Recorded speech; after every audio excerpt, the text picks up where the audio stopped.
Good morning students. Last class में हमने seed और फ्रूट डेवलपमेंट की बात की थी, यानी बीज और फल के विकास की बात की थी। ठीक है, आज हम देखेंगे बीज का अंकुरण, सीड जर्मिनेशन यानी बीज अंकुरण। तो बीज अंकुरण कैसे होता है, ठीक है। अब देखो, भ्रूण निर्माण के दौरान हमने देखा था एक तो मूलांकुर बनता है और एक प्रांकुर बनता है। ठीक है, मूलांकुर होता है वो बीजांड द्वार से निकलता है और मूल का निर्माण करता है। ठीक है, जो कौन सी मूल होती है, मूसला मूल। इसी प्रकार दो बीज पत्र हैं, उनके आधार भाग से, दो बीज पत्रों के आधार भाग से प्रांकुर निकलता है जो परोह तंत्र का निर्माण करता है। तो मूलांकुर किसका निर्माण करेगा, मूल तंत्र का, और प्रांकुर किसका निर्माण करेगा, परोह तंत्र का। मूलांकुर कहां से निकलता है, बीजांड द्वार से निकलता है, और प्रांकुर कहां से निकलेगा, दोनों बीज पत्रों के मध्य से या आधार भाग से निकलता है। ठीक है, तो देखो बीज अंकुरण में क्या होगा, सबसे पहले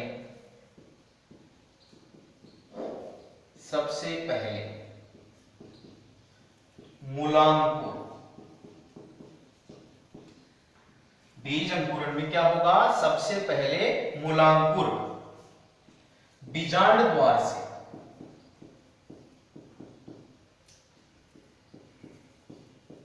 कहां से निकलेगा, बीजांड द्वार से बाहर निकलता है।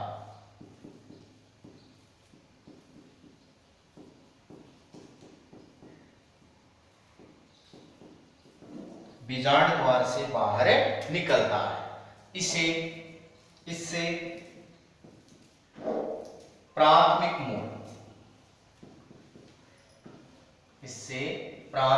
मूल, या जिसको हम बोलते हैं मूसला मूल का निर्माण होता है।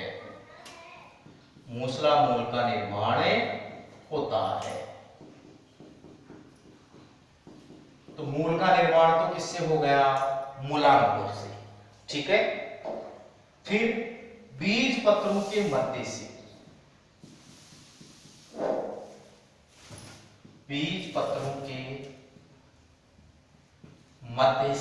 क्या निकलेगा, प्रांकुर निकलता है। बीज पत्रों के मध्य से प्रांकुर निकलता है, जो सूट या परोह का निर्माण करता है। सूट या परोह का निर्माण करता है।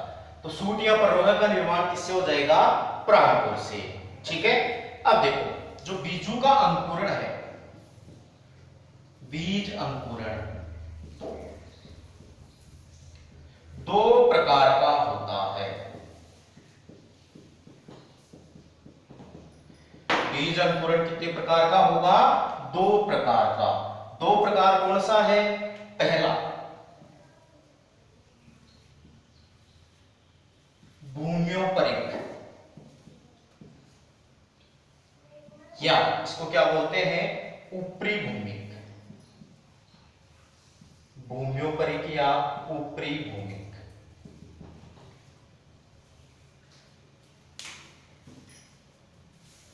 देखो भूम्योपरिक या ऊपरी भूमि, इस प्रकार के अंकुरण में क्या होता है, जो बीज पत्र होते हैं वो जमीन से बाहर निकल आते हैं। भूम्योपरिक या ऊपरी भूमिक अंकुरण में दो बीज पत्र हैं, वो भूमि से बाहर निकल आते हैं और भूमि से बाहर निकल करके हरे रंग के हो जाते हैं। कैसे हो जाते हैं, हरे रंग के हो जाते हैं। और ये हरे रंग के बीज पत्र यहां पर पत्ती या लीफ का काम करते हैं, प्रथम पत्ती के रूप में कार्य करते हैं। ठीक है, फिर जैसे ही वास्तविक पत्तियां आती हैं तो ये बीज पत्र क्या होते हैं, झड़ जाते हैं या नष्ट हो जाते हैं। या सूखकर गिर जाते हैं। क्लियर बात?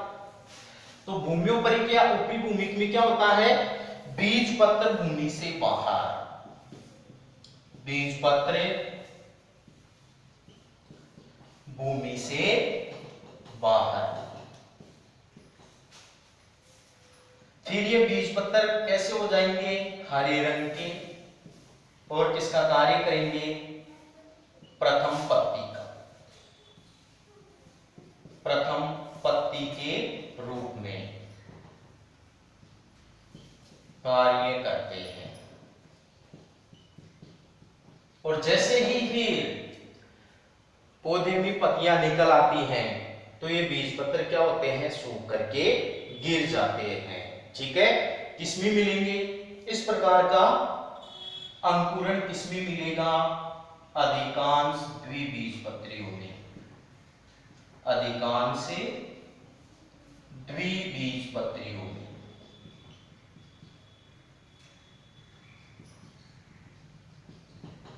तो अधिकांश द्विबीजपत्री पादपों में बीज अंकुरण भूम्योपरिक या ऊपरी भूमिक प्रकार का होता है। क्लियर बात? कुछ एक बीजपत्री भी ध्यान रखना। एक बीजपत्री, एक बीजपत्री में कौन से ध्यान रखने हैं? प्याज और लहसुन, प्याज और लहसुन। इनका अंकुरण कैसा है? भूम्योपरिक या ऊपरी भूमि। ठीक है? दूसरा, दूसरा कैसा है? अधोभूमि।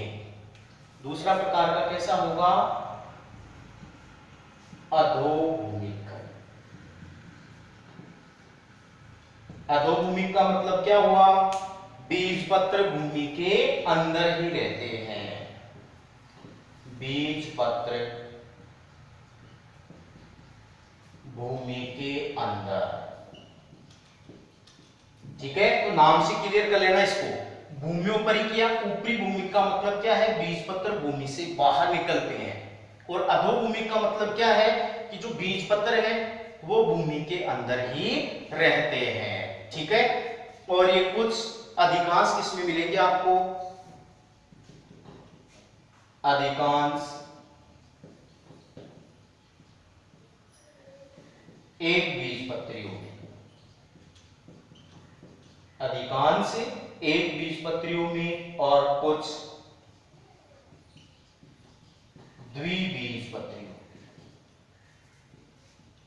अधिकांश तो किसमें मिलेंगे? एक बीजपत्रियों में, और कुछ द्विबीजपत्रियों में भी अधोभूमिक अंकुरण पाया जाता है। तो उदाहरण याद रखना, मटर, चना, मटर, चना, मूंगफली, यानी जो दालें होती हैं उनमें बीज अंकुरण किस प्रकार का होता है? अधोभूमि। ठीक है? तो बीज अंकुरण कितने प्रकार का? दो प्रकार का, भूम्योपरिक और अधोभूमि। यहां बीजपत्र बाहर निकलेंगे और यहां बीजपत्र भूमि के अंदर ही रहते हैं। ठीक है? ये किसकी बात हो गई है? बीज अंकुरण की।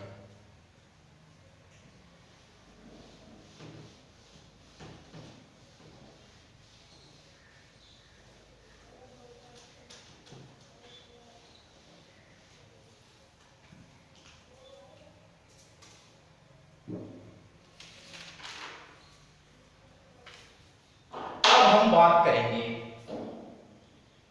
पीढ़ी एकांतरण। आवर्तबीजी पादपों में पीढ़ी एकांतरण किसकी बात करेंगे? पीढ़ी एकांतरण की। ठीक है? तो देखो, यह है यहां पर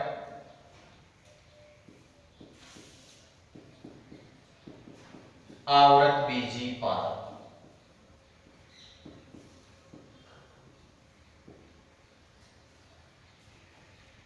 ये क्या है? आवृतबीजी पादप। ये जो आवृतबीजी पादप है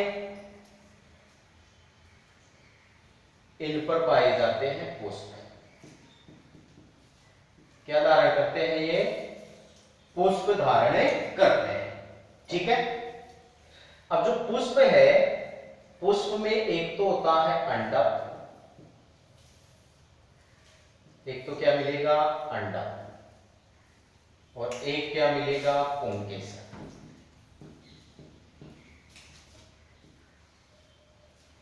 एक क्या मिलेगा, पुंकेसर। ठीक है। आवृतबीजी पादप है, पुष्प धारण करते हैं, पुष्पों में क्या पाए जाते हैं, अंडा और पुंकेसर। ठीक है। अंडक में क्या मिलेगा अपने को, बीजांड। अंडक में क्या पाया जाता है, बीजांड। ठीक है। और इस पुंकेसर में क्या मिलेगा, परागकोश। परागकोश। बीजांड को हम गुरु बीजाणुधानी भी कहते हैं और परागकोश को लघु बीजाणुधानी भी कहते हैं। ठीक है। तो इस बीजांड में या गुरु बीजाणुधानी में क्या मिलेगी, गुरु बीजाणु मात्र कोशिकाएं। गुरु बीजाणु मात्र कोशिकाएं। ठीक है। और इस लघु बीजाणुधानी या परागकोश में क्या मिलेंगे, लघु बीजाणु, लघु बीजाणु मात्र कोशिकाएं। ठीक है। इसमें क्या मिलेंगे, लघु बीजाणु मात्र कोशिकाएं। अब लघु बीजाणु मात्र कोशिका और गुरु बीजाणु मात्र कोशिका दोनों में क्या होगा, मेयोसिस। दोनों में क्या होगा, अर्धसूत्री विभाजन। ठीक है। अर्धसूत्री विभाजन होगा तो गुरु बीजाणु मात्र कोशिकाओं से तो क्या बनेंगे, गुरु बीजाणु। क्या बनेंगे, गुरु बीजाणु। और इनसे क्या बनेंगे, लघु बीजाणु। लघु बीजाणु मात्र कोशिकाओं से क्या बनेंगे, लघु बीजाणु। गुरु बीजाणु किसका निर्माण करेंगे, मादा युग्मकोद्भिद का।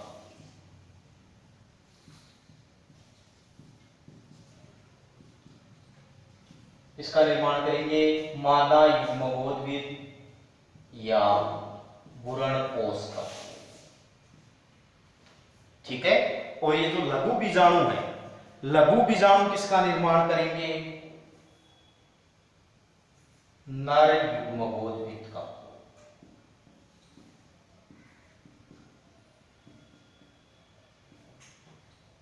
लघु बीजाणु किसका निर्माण करेंगे, नर युग्मकोद्भिद का। नर युग्मकोद्भिद है, इस नर युग्मकोद्भिद में क्या मिलेंगे अपने को,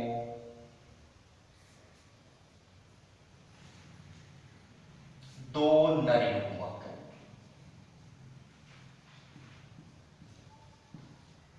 ठीक है। नर युग्मकोद्भिद में क्या मिलेंगे, दो नर युग्मक। और जो भ्रूणकोश है या मादा युग्मकोद्भिद है, इसमें देखो वैसे तो अंडकोशिका होती है, सहायक कोशिका होती है, प्रतिमुखी कोशिकाएं होती हैं और ध्रुवीय कोशिका होती है। लेकिन अपने को वही ध्यान रखनी है जो निषेचन में भाग लेती है। अब निषेचन में भाग कौन लेगी, यहां पर एक तो द्वितीय केंद्रक, द्वितीय केंद्रक,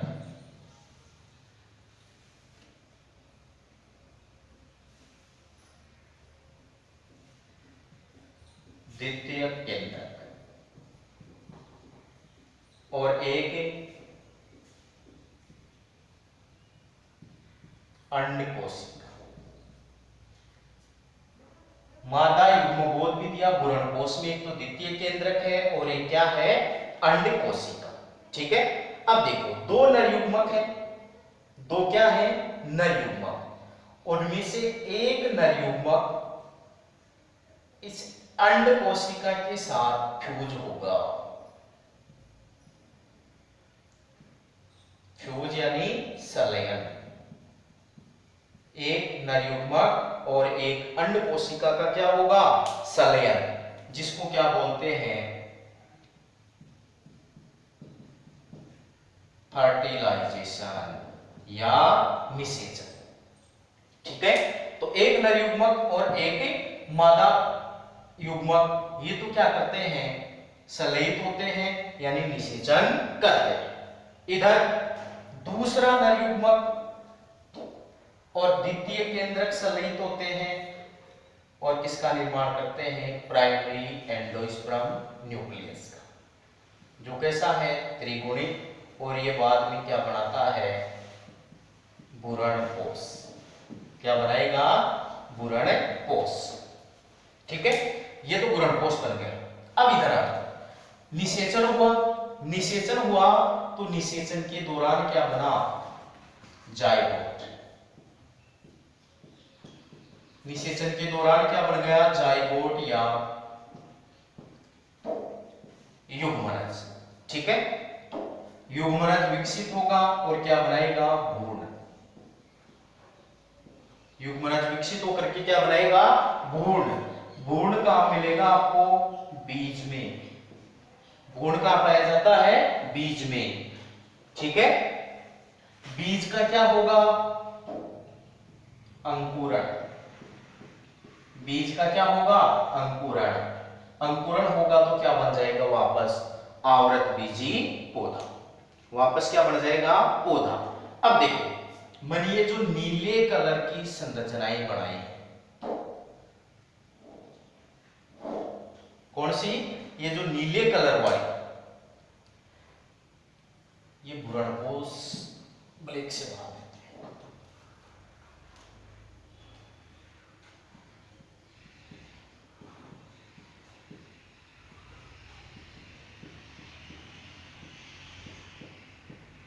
ठीक है, अब देखो,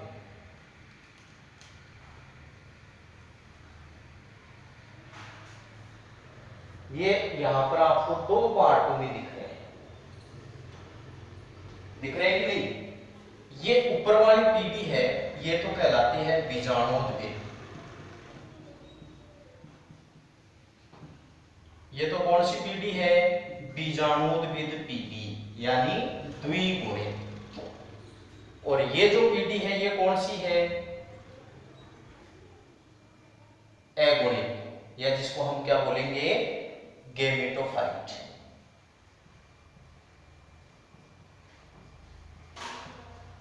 गेमेटोफाइट या अगुणित।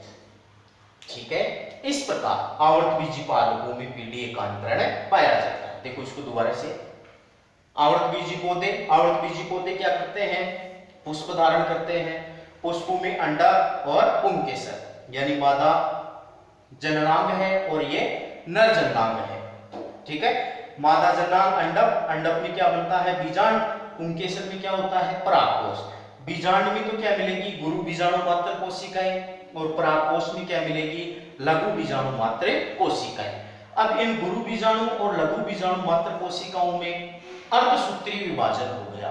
तो यहां तक जो संरचनाएं हैं ये कैसी हैं, द्विगुणित। यहां अर्धसूत्री विभाजन हो गया तो ये जो नीले कलर वाली संरचनाएं हैं ये कैसी हैं, अगुणित।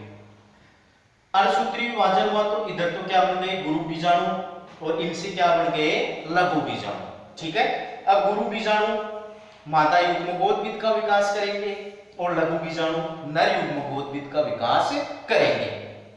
नर युग्मकोद्भिद में दो नर युग्मक होते हैं और मादा युग्मकोद्भिद या भ्रूणकोश में एक तो अंडकोशिका होती है और एक द्वितीय केंद्रक होते हैं।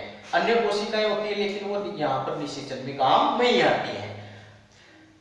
तो एक नर युग्मक अंडकोशिका के साथ संलयित होता है जिसको निषेचन कहते हैं, और निषेचन के दौरान क्या बनता है, युग्मनज।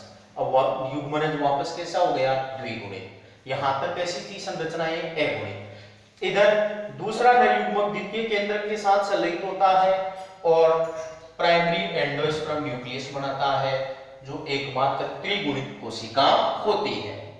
ये ध्यान रखना, त्रिगुणित कोशिका है, इनमें केवल एकमात्र कोशिका है जो कैसी है, त्रिगुणित। बाकी ये जो ब्लैक वाली है ये सारी द्विगुणित और ये जो ब्लू वाली है ये सारी कैसी है, अगुणित है। तो युग्मनज बन गया, युग्मनज से भ्रूण बनेगा। भ्रूण किसमें होता है, बीज में। बीज का अंकुरण होगा तो वापस नए पौधे का निर्माण होगा। इस प्रकार क्या होता है, पीढ़ी एकांतरण पाया जाता है। ठीक है, इसी के साथ ये अपना जो चैप्टर है, ये चैप्टर क्या हो गया है, कंप्लीट। ठीक है, अब देखो मैं आपको कुछ वर्क दे रहा हूं, वो आपको खुद को करना है। मैं लिखूंगा कि निषेचन के बाद, एक तो निषेचन से पहले की कंडीशन, मैं निषेचन से पहले की कंडीशन लिखूंगा। आपको बताना है कि निषेचन के बाद ये जो संरचनाएं हैं या जो सेल हैं वो या किसमें कन्वर्ट होती हैं या नष्ट होती हैं या यथावत रहती हैं। ठीक है, तो यहां पर मैं लिख रहा हूं कंडीशन, एक तो निषेचन से पहले, ये तो मैं लिखूंगा निषेचन से पहले, और आपको लिखना है निषेचन के बाद क्या होगा, निषेचन के बाद आपको बताना है कौन सी कोशिकाएं यथावत रहेगी, कौन सी चेंज होगी और कौन सी नष्ट होगी। ठीक है,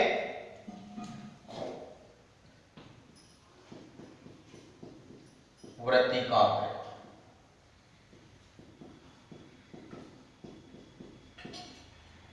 वृत्तिकाग्र के बाद क्या है, पुंकेसर, सॉरी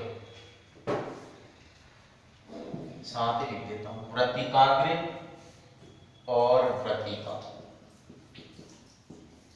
वृत्तिकाग्र और वृत्तिका। ठीक है, सेकंड है द्वितीयक केंद्रक, द्वितीयक केंद्रक। ठीक है, थर्ड है जाइगोट, जाइगोट या युग्मनज,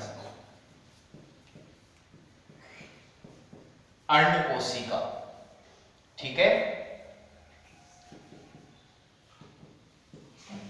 भ्रूणपोष, पांचवी क्या है, भ्रूणपोष।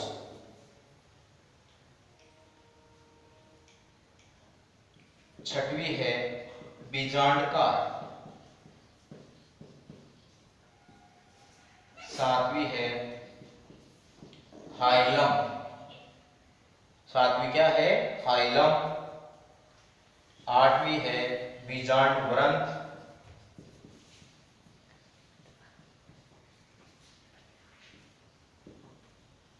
निभाग,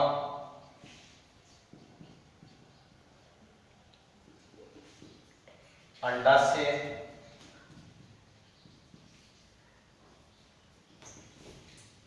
बीजांड,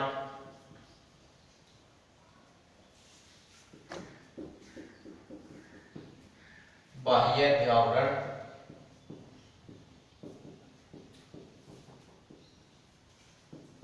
आंतरिक अध्यावरण,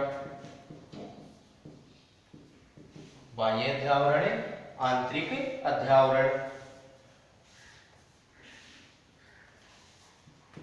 सहायक कोशिकाएं,